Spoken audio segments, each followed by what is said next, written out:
Hi guys, my name is Eloy, and being stuck in traffic after rush hour in an urban area sucks. Now this is why a few years ago Elon Musk presented the idea of the Hyperloop. And a few may ask, what is the Hyperloop? Well, the Hyperloop he described is essentially a cargo pod traveling in an underground vacuum tube that is almost airless, that can travel up to speeds around 700 miles per hour. Now, why should it be airless? It should be airless because most air flights travel with near to close to no zero air resistance. So that is why it is a plus that it could travel up to 700 miles per hour. Now, this past summer, Elon Musk tweeted that he received verbal government approval for the proposed route from DC to New York, and he said it could be done, he could travel people from DC to New York in 29 minutes. Now that's a great accomplishment, but as to why it wouldn't work, these are the reasons why. These are the reasons why Elon Musk's Hyperloop will fail to work. My first secondary claim is that an almost airless vacuum tube will suffer from problems because it is exposed from real-world obstacles such as pressure and temperature. Now, the world's largest vacuum tank volume is currently at 30,000 cubic meters, and the proposed Hyperloop would be about 2 million cubic meters. Now, that is a huge volume amount compared to NASA's currently vacuum. Andrew Follett mentions that making a vacuum chamber that long would be a huge technical challenge, as the pressure of the air outside the tube would push against the tube with the force of roughly 10 tons per square meter. Now, in my speech, I'm going to discuss why a force of 10 tons per square meter will be an issue of the Hyperloop. Another point is that from interesting engineering, it will remain at a pressure of about 100 pascals, which is equivalent to about 1/1000th of an atmosphere. Now, to put in perspective, the usual pressure at sea level on Earth is 1 atmosphere. Now, the Hyperloop would be about 1/1000th of an atmosphere, and to suck that much air out of a 2 million cubic meter vacuum, that seems like a difficult task. Next, the Hyperloop will still be affected by temperature, and these temperature changes could result to the expansion of steel structure. Now, Earth could vary from a cold day to a hot day, so let's just put the degrees in terms of Celsius. It could be from 0 degrees Celsius to 40 degrees Celsius, so that gives us a good range. Now, also from interesting engineering, given a temperature variance of 40 degrees, the thermal expansion would result in a variance of nearly 300 meters. Now, the Hyperloop expanding 300 meters would be an issue because a cargo pod traveling at 700 miles per hour could easily be affected by this expansion. Now, my secondary claim is that the location of the Hyperloop presents issues at the underground level.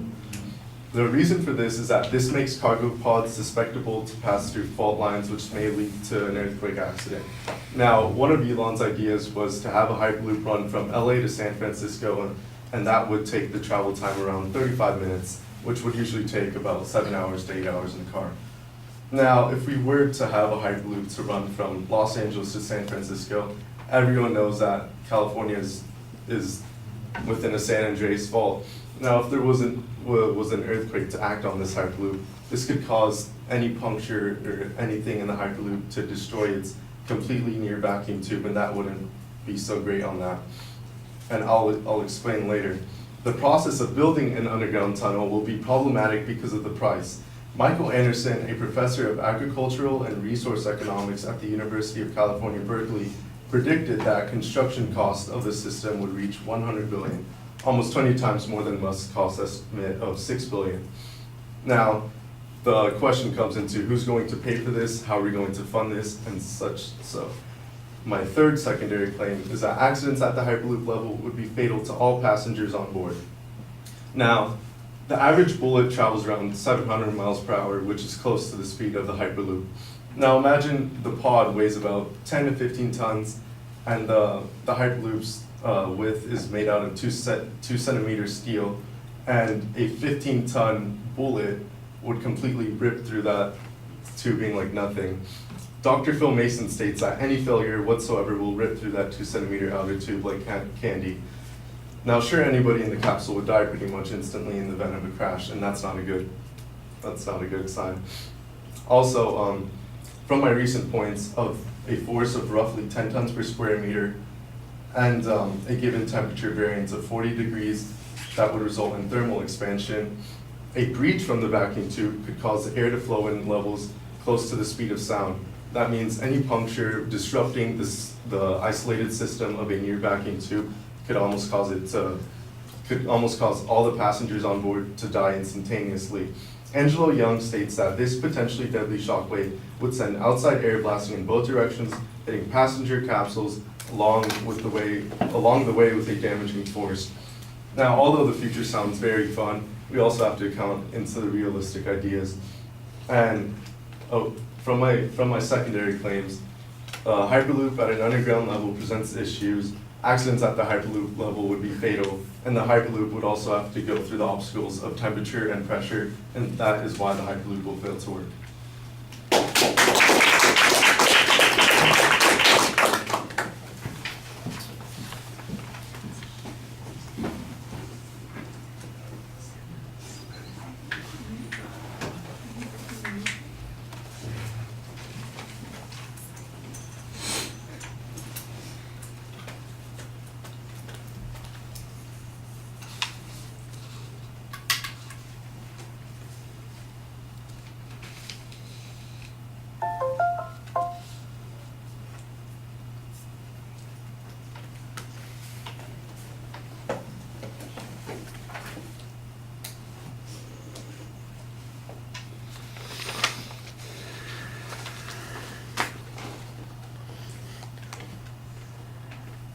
Well, I like the opening talking about traffic and Elon Musk's interesting proposal. It sets up the idea of the Hyperloop, and you kind of define and explain what it would be like. Your propositional statement is a little bit awkward as it's phrased. Part of it sounds like it's going to be a question. Then it seems like it's also built in with the supporting points. There's not really a preview of those supporting points, so it gets a lot more convoluted as we're listening to the argument than it should have been. And it shouldn't be that complicated to set it up at the beginning. So I think that that's a problem.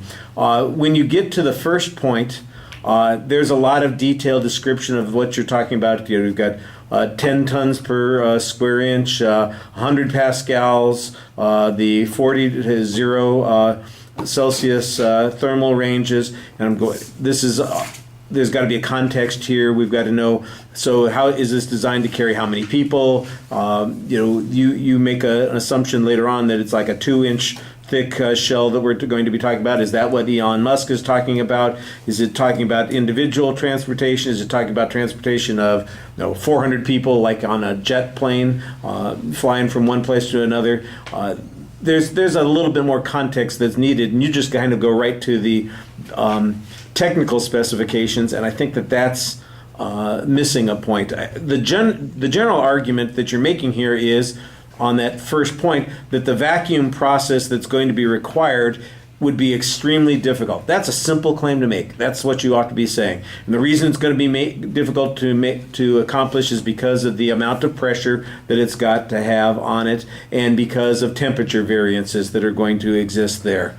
That's okay. Second point really talks about fault lines. It's all dependent on hypotheticals in this particular situation. It shouldn't be hard to prove that in California we have a lot of seismic events, that those seismic events would be substantial enough to perhaps affect things between Los Angeles and San Francisco if you had any damage to pipelines, to the aqueduct system, to the freeway system that you could point to. Let's face it, we got wear and tear on the freeway system that occurs all the time because of seismic activity. You could use those things to illustrate the potential danger here instead of just leaving it at this kind of hypothetical level. I did get quotes from a lot of people that you cited who sounded like they are professionals in particular fields. There was one that you quoted, Young, who I don't know who that is, but everybody else was given some kind of credential when you were citing them, and I appreciated that. I think you want to be consistent on all of that. There's a little bit more reading than you want to do.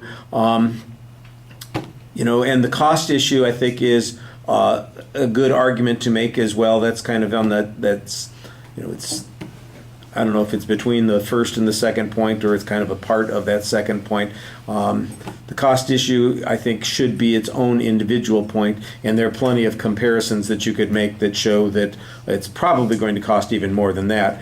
I mean, the original estimate for the bullet train from here to Northern California was $30 million, and right now the current projection is excuse me, I said million, didn't I?